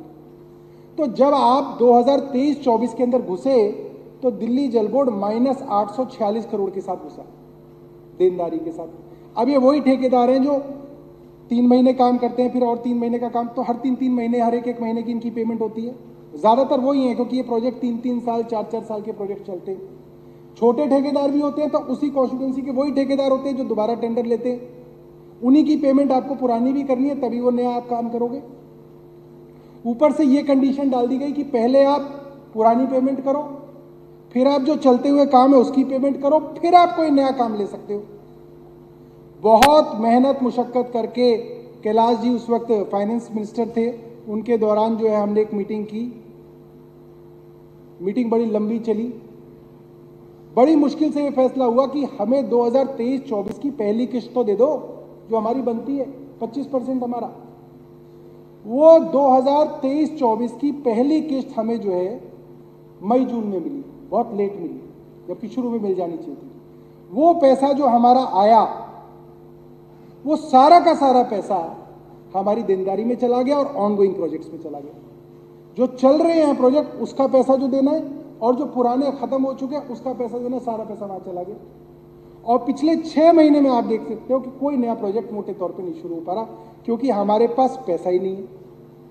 ऐसा नहीं है सरकार के पास पैसा नहीं है, सरकार के पास पैसा है, दिल्ली सरकार के पास पैसा है, दिल्ली सरकार पैसा देना चाहती है, मगर जल बोर्ड को फाइनेंस डिपार्टमेंट जो है वो पैसा नहीं दे रहा। बात अब वो फाइल चल रही है, यहां से फाइल जाती है, वो उसके अंदर जैसा कि उन्होंने अपने गोयल साहब ने भी बताया, सही राम जी ने भी बताया, ऋतुराज जी ने बताया कि आप फाइल भेजो, फाइल पे ऑब्जेक्शन लग जाएगी, फिर आप उन ऑब्जेक्शनों का जवाब दो, फिर ऑब्जेक्शन लग जाएगी। अब सवाल ये आता है कि ऑब्जेक्शन लग क्यों रही है, और ये ऑब्जेक्शन लगाने के पीछे सिद्धांत क्या है? यही सिद्धांत है कि अफसरों के ऊपर कंट्रोल चाहिए केंद्र सरकार को। जिस दिन तक अफसरों का कंट्रोल केंद्र सरकार के पास है, फाइल पे जितनी ऑब्जेक्शन चाहे लगवा लो, वो तो लगाते रहेंगे, क्योंकि जिसके हाथ में कंट्रोल है उसने ही कह रखा कि तू ऑब्जेक्शन लगा जा, पैसा मत दे, दिल्ली को पूरा बर्बाद कर दे। ये झगड़ा है जो ट्रांसफर पोस्टिंग का झगड़ा है, सर्विसेज का झगड़ा है, जो कहते हैं कि हमारे को अफसर दे दो, हमारे को अफसर दे दो। क्यों चाहिए इन्हें अफसर? भाई ये कोई मंत्री कोई ना, इनको क्यों चाहिए मंत्री? हमें अफसर इन्हें चाहिए। क्यों चाहिए इन्हें? क्योंकि इन्हें ये काम कराने हैं उनसे। क्या काम कराना है? कि कोई काम नहीं करना, ये काम कराना है उनसे। ये चल रहा है। जब डायरेक्शन ऊपर से ये है कि आप काम ना करें तो वो क्या करेंगे, ये चल रहा है। अब बात आती है कि क्या उन अफसरों को आप सिर्फ इस बहाने से माफ कर सकते हैं क्योंकि उनके ऊपर से दबाव है इसलिए वो काम नहीं करेंगे? ऐसा नहीं है। उन अफसरों की जवाबदेही है, जैसे मंत्रियों की जवाबदेही है वैसे अफसरों की जवाबदेही है। भाई वो तनख्वाह ले रहे हैं काम करने के लिए, काम रोकने के लिए तो नहीं ले रहे। वो जो है अध्यक्षा महोदया, वो करना पड़ेगा। मैं मोटे तौर पे जो है एक कुछ चीजें लिख के लाया था तो मैं आपको बता दूं। ये मैंने आपको बता दिया इस साल के बजट के बारे में। कई लोगों ने ये सवाल भी उठाया कि भाई जल बोर्ड घाटे में क्यों है। ये बड़ी समझने वाली बात है कि जल बोर्ड की आमदनी कहां से होती है और जल बोर्ड का खर्चा कहां पे होता है। जल बोर्ड की आमदनी तो बिलों से होती है बस। मेरे इतने सारे साथी बैठे हैं, कोई एक साथी भारतीय जनता पार्टी का हो, आम आदमी पार्टी का हो, वो ये कह दे कि भैया मेरी कॉन्स्टिट्यूंसी में उतना ही खर्चा करियो जितने बिल आए तेरे पास, मैं उसका करने के लिए तैयार हूं। आप मुझे बता दो, इस असेंबली के अंदर बता दो कि मेरे यहां अगर 50 करोड़ रुपए आमदनी हो जल बोर्ड की तो मेरे यहां एक साल में 50 करोड़ रुपए ही खर्च करो, हम तो तैयार हैं। आमदनी तो ना के बराबर होती है, खर्चा तो पूरा होता है। मैं मोटे तौर पे आपको बता रहा हूं कि खर्चा क्या होता है। जल बोर्ड के अनऑथराइज्ड कॉलोनीज की सिर्फ अगर हम बात ले लें तो 2014-15 में जब ये सरकार बनी तो 985 कॉलोनी थी जिनके अंदर वाटर नेटवर्क था। जब से देश आज़ाद हुआ तब से लेकर 2014-15 तक 985 कॉलोनियों में वाटर नेटवर्क था। 22-23 पिछले साल में हमने 1630 कॉलोनियों के अंदर वाटर नेटवर्क डाल दिया। इसमें पैसा खर्च होता है। वाटर प्रोडक्शन, बिदुड़ी जी पूछ रहे थे वाटर प्रोडक्शन कितनी बढ़ी। इससे पहले हमारे भारतीय जनता पार्टी के भी एक दो साथी ने पूछा कि वाटर प्रोडक्शन कितनी बढ़ी। हरियाणा से पानी नहीं बढ़ा, यूपी से पानी नहीं बढ़ा, कहीं से पानी नहीं बढ़ा। जो इंटरनल सोर्सेज से दिल्ली जल बोर्ड ने अपनी वाटर प्रोडक्शन बढ़ाई है वो है 2014-15 में हम 861 MGD पानी जनरेट करते थे। आज की तारीख में हम करीब 1000 MGD पानी जनरेट कर रहे हैं। हमने बढ़ाया है, अपने इंटरनल सोर्सेज से हमने बढ़ाने की कोशिश की है, मगर जिस स्पीड से आबादी बढ़ रही है दिल्ली की, उस स्पीड से वो पानी बढ़ना मुश्किल है। जब तक हमारा कोई पड़ोसी राज्य जो है हमें पानी नहीं देगा तब तक मुश्किल है। अनऑथराइज कॉलोनी सीवर के अंदर अगर आपको यमुना साफ करनी है तो आपको सीवर लाइन डालनी पड़ेगी, खासतौर पे अनऑथराइज कॉलोनीज के अंदर डालनी पड़ेगी, क्योंकि अनऑथराइज कॉलोनीज के अंदर जो मल रोज उत्पन्न होता है वो घूम फिर के किसी आपके नाले में जाता है, वो नाला घूम फिर के यमुना के अंदर जाता है, फिर वो यमुना को प्रदूषित करता है। तो जब तक आप अनऑथराइज कॉलोनीज के अंदर सीवर लाइन नहीं डालेंगे तब तक आप यमुना साफ नहीं कर सकते। तो अनऑथराइज कॉलोनीज के अंदर सीवर लाइन डालने का काम अरविंद केजरीवाल जी ने शुरू किया। जब 2014-15 में उनकी सरकार बनी तो 220 कॉलोनियों के अंदर सीवर लाइन थी और पिछले साल तक हम 747 कॉलोनियों के अंदर सीवर लाइन डालते हैं।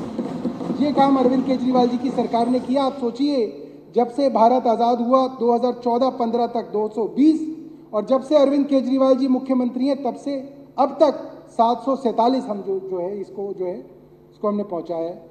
अब सीवर ट्रीटमेंट कैपेसिटी, जब अरविंद केजरीवाल जी की सरकार बनी तो सीवर ट्रीटमेंट जितनी सीवर ट्रीटमेंट होती थी दिल्ली में वो थी 373 MGD।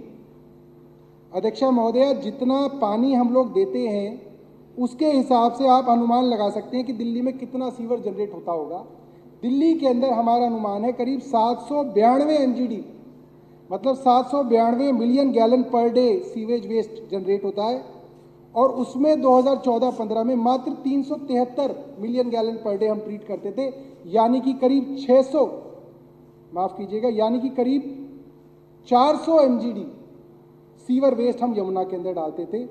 आज की तारीख के अंदर, पिछले साल का मैं आपको बता रहा हूं, पिछले साल का डेटा कह रहा है कि हमने जो quantity of sewer treated 570 MGD कर दिया है। हमारी कैपेसिटी इस साल दिसंबर में 814 MGD हो जाएगी, यानी कि जितना हम सीवर जनरेट कर रहे हैं उससे ज़्यादा हो जाएगी। और हम लोग ये कह सकते हैं कि कम से कम हमारे पास इतने पर्याप्त साधन हैं कि जितना सीवर जनरेट होगा उतना हम लोग ट्रीट करेंगे। अब अध्यक्षा महोदय, ये सारे काम अगर आप कर रहे हैं, इतने बड़े लेवल पे सीवर ट्रीटमेंट प्लांट्स बना रहे हैं, इतनी सारी कॉलोनीज़ के अंदर आप अनऑथराइज कॉलोनीज़ के अंदर सीवर डाल रहे हैं, पानी की लाइनें डाल रहे हैं, जो पुराने सीवर ट्रीटमेंट प्लांट थे उनकी क्वालिटी जो थी, जो उसकी आउटफॉल की क्वालिटी थी वो 30-50 की बोली जाती है। अब 10-10 की क्वालिटी के अंदर हम सारे के सारे STPs को अपग्रेड कर रहे हैं, तो इसके लिए हज़ारों करोड़ रुपया चाहिए, हज़ारों करोड़ रुपया। इस साल का बजट में आपको बता रहा हूं जो कि कम पड़ रहा है वो है करीब 4600 करोड़ रुपया इस साल का बजट है, मतलब करीब 4600 करोड़ रुपया हम लोगों का अनुमान है कि हम लोग दिल्ली के, माफ कीजिएगा, 4839 करोड़ का हमारा बजट है। और हमारी जो आमदनी होती है दिल्ली जल बोर्ड की वो मोटा मोटा 1000-1200 करोड़ के बीच में होती है। तो जाहिर सी बात है, जब आप 4500 करोड़ रुपए खर्च करेंगे सीवर ट्रीटमेंट प्लांट के अंदर, सीवर लाइनें डालेंगे, पानी की लाइनें डालेंगे, ट्यूबवेल डालेंगे, नए नए सोर्सेज खोल रहे हैं, आप लेक्स बना रहे हैं, 4500 करोड़ रुपए आप खर्च कर रहे हैं, 1200 करोड़ रुपए आप कमा रहे हैं, तो जाहिर सी बात है आप हर साल जो है एक डेप्ट के अंदर जाएंगे और जितनी भी पब्लिक सर्विसेज हैं वो डेप्ट में जाती हैं। ये कोई प्रॉफिट अर्निंग सेंटर नहीं है दिल्ली जल बोर्ड। कोई विधानसभा का आदमी बता दे कि भाई हमारे, अगर आप मान लें कि 4500 करोड़ रुपए खर्च होता है तो एक विधानसभा के अनुपात के अंदर बहुत बहुत पैसा खर्च हो रहा है, उसके हिसाब से जल बोर्ड की कमाई नहीं है। अब बिदुड़ी जी ने कई सारी बातें कही। उन्होंने बोला कि भाई हिमाचल के अंदर एमओयू क्यों नहीं साइन हुआ, हो गया, इनको पता है। अब सवाल ये आता है कि वो एमओयू 2 साल पहले साइन हो गया, वो पानी भी हमारे पास अध्यक्ष महोदय और सारे विधायक साथी समझें कि इसके अंदर कला कहां पे है और कलाकार कहां पे बैठा है। हथनी कुंड बराज जहां से पानी आया और दिल्ली के अंदर बाढ़ जैसी स्थिति हुई, वहां पे कई राज्यों का पानी का डिवीजन किया हुआ है केंद्र सरकार ने, सेंट्रल वाटर कमीशन ने। दिल्ली के हिस्से का पानी हम दिल्ली ले आते हैं कैनाल से, हिमाचल के हिस्से का पानी हिमाचल का है, हरियाणा के हिस्से का पानी हरियाणा को मिलता है वहां से। अब वहां जो इंटरेस्टिंग बात यह है कि जितना पानी का जो हिस्सा हिमाचल का है, हिमाचल चाह के भी वो पानी हिमाचल में नहीं ले जा पाता, क्योंकि हिमाचल ऊंचाई पे, हथनी कुंड नीचे है प्लेन में। तो हिमाचल प्रदेश के पास इतने रिसोर्स नहीं है कि वो अपने हिस्से के पानी को हिमाचल ले जा सके, तो लिहाजा वो पानी वहीं पे छोड़ देता है और वो पानी हरियाणा को मिल जाता है हिमाचल के हिस्से का। तो हमने हिमाचल प्रदेश से एमओयू किया कि भाई तुम्हारा पानी यहाँ पे हथनी कुंड पे है, हम तुम्हारा पानी खरीद लेंगे, तुम्हें पैसे की आमदनी हो जाएगी, दिल्ली सरकार पैसा दे देगी, आप अपने हिस्से का पानी हमें दे दो। हरियाणा हिमाचल तैयार हो गया, उनको लगा पैसे की आमदनी हो जाएगी। अब समस्या किसको हुई? हरियाणा को, जो हिमाचल के हिस्से का पानी मुफ्त में ले रहा है। तो हरियाणा ने मना कर दिया कि भाई पानी तो ले लोगे मगर रास्ता तो हम ही देंगे, हम रास्ता ही नहीं देंगे तुम्हें। हमारी कैनाल है वहां पे, हमारी सीएलसी और डीएसबी 2 कैनाल हैं जिसमें हमारा पानी आता है, मगर इसके बावजूद हरियाणा का यह ऐतराज है कि भाई ठीक है कैनाल तुम्हारी है मगर इजाजत तो हमसे लेनी है। सिर्फ हरियाणा के पेट में दर्द इतना है कि पानी तो तुम खरीद लोगे, ले जाओगे कैसे, हम ले जाने नहीं देंगे। अब बिदुड़ी जी करो इसका सोल्यूशन। अब दूसरी पे आते जो उत्तर प्रदेश के साथ हमारा एमओयू हुआ वो बड़ा अच्छा एमओयू था। उत्तर प्रदेश के साथ हमारा एमओयू ये हुआ कि हमारे ओखला ट्रीटमेंट प्लांट, बड़े बड़े ट्रीटमेंट प्लांट है, 140 एमजीडी के ट्रीटमेंट प्लांट है, बल्कि अब तो अपग्रेड हो रहा है, नई क्वालिटी का साफ पानी निकलेगा, कोंडली वाला भी है। हमारा ये उत्तर प्रदेश को प्रस्ताव था कि हम आपको ट्रीटेड वाटर दे देंगे, क्योंकि आपको तो खेतों में देना, तो वो आपके लिए और ज्यादा न्यूट्रिशियस है, और ज्यादा आपको फायदा है उस पानी से, और जल्दी ग्रोथ होती है, और उसके एवज में आप हमको साफ पानी दे दो। ये मामला हमने नीचे नीचे चलाया अफसरों के पास, और वो मामला सही चल रहा था। फिर ये बात हमने अपने एलजी साहब को बता दी, इनसे पहले वाले जो थे, उन्होंने चिट्ठी योगी आदित्यनाथ जी को लिख दी। जिस दिन योगी आदित्यनाथ जी को पता चला, उन्होंने वो स्कीम वहीं की वहीं रोक दी। आप करा दो, मैं आभारी रहूंगा आपका। अब तीसरी बात, अब बिदुड़ी जी आप अच्छे आदमी हो, आप हरियाणा यूपी में कहां परेशान होगे, मैं आपको एक आसान चीज दे देता हूं, मैं आसान सी चीज दे देता हूं। कैनाल बनी हुई है, कैनाल बनी हुई है, ठीक है, आप सुनिए, ठीक, बिदुड़ी जी बैठिए, ठीक है। अब क्या है, अब बिदुड़ी जी, हाँ, अब क्या है बिदुड़ी जी, इसके लिए हमें कोई नई, बिदुड़ी जी ये सोच रहे हैं कि ये नई कैनाल के बाद में इनको फंसा दूं, ये कैनाल बनाते रहेंगे तब तक तो टर्म एक्सपायर हो जाएगा। ऐसा नहीं, कैनाल बनी हुई है, उसी कैनाल में आना है पानी, आना, कैनाल बनी हुई। अब मेरी बात तो मान लो, आप दे दो ना। चलो आप सुनिए, अब बहुत हो गया भाई, आपने ऑफर दिया था इसलिए मैंने आपका ऑफर मान लिया, आप ही ने दिया था। अब तीसरी चीज पे आते हैं। मैं ये कह रहा हूं कि आप हिमाचल जाओगे, हरियाणा जाओगे, यूपी जाओगे, इतना टाइम लगेगा। आप 1 किलोमीटर दूर एलजी साहब के यहाँ क्यों नहीं चल लेते मेरे साथ? 1 किलोमीटर पे ही है। उनको कह दो कि ये जो अफसरों ने जिन्होंने पैसा रोक रखा है वो पैसा ना रोके, काम पूरा हो जाएगा, इतना दूर नहीं जाना पड़ेगा। थोड़ा उसमें टाइम ले लो, मैं और आप चलते, अभी चलते हैं, यूपी वाले से कब मिलेंगे, हरियाणा वाले से कब मिलेंगे, पास के पास में। आपकी तो चलती है इतनी। सिर्फ इतना कह दो कि दिल्ली सरकार के पास जो दिल्ली के टैक्स वालों का पैसा है, हम केंद्र से पैसा नहीं मांग रहे विदुड़ी जी, ना हम किसी और से पैसा मांग रहे, हम दिल्ली सरकार के पास दिल्ली के टैक्स वालों का जो पैसा है वो मांग रहे हैं। वो देने के लिए तैयार नहीं है, हमारा पैसा हम ही को देने के लिए तैयार नहीं है। ये चीज आप एलजी साहब को बता दो तो हमारा काम हल हो जाएगा। करेंगे?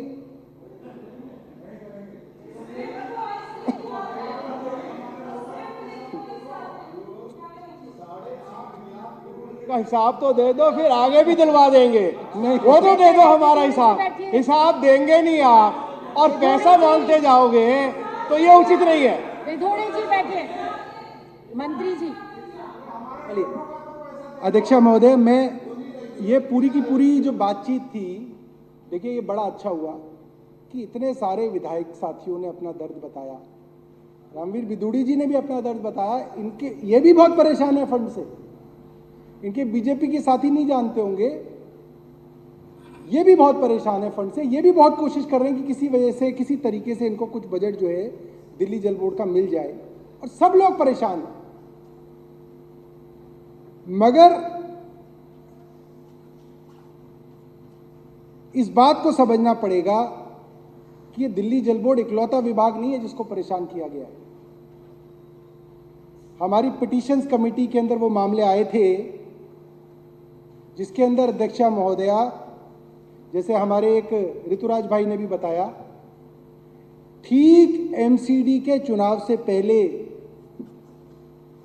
दिल्ली सरकार के अस्पतालों के ओपीडी के अंदर काम करने वाले डेटा एंट्री ऑपरेटर्स को भगा दिया गया।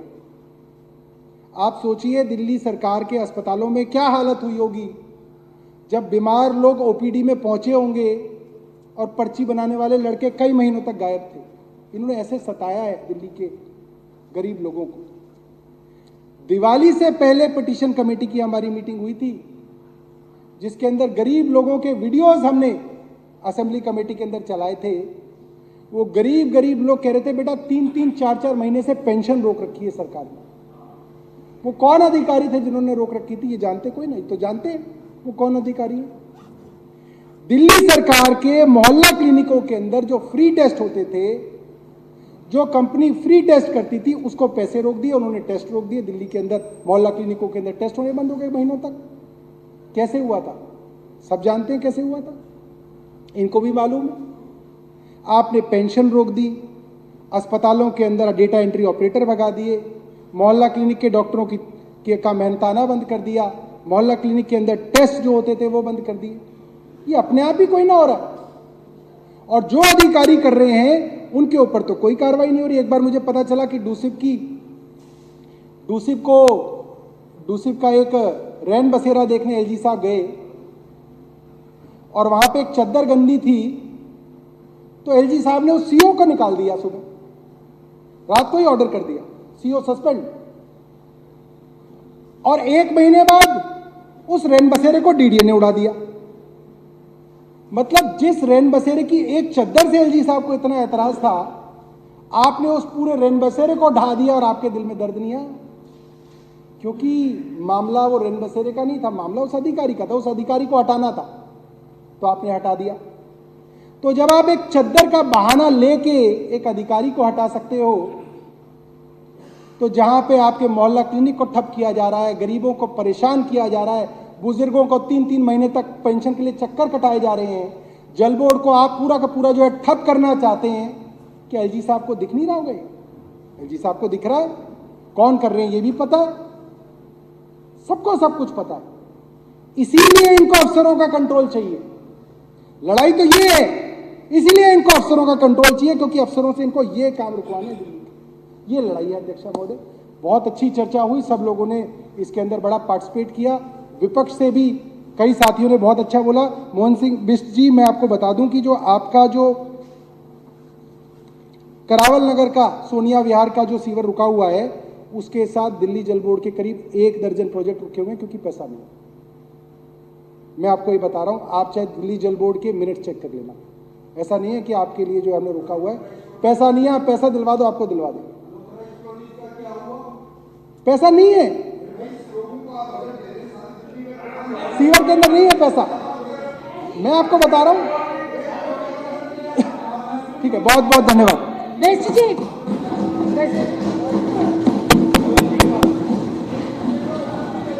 इस विषय पर चर्चा हेतु मेरे पास दर्जन से भी ज्यादा सदस्यों की रिक्वेस्ट आई थी और सबकी पीड़ा समान ही है कि बजट नहीं है, काम रुके पड़े हैं, अधिकारी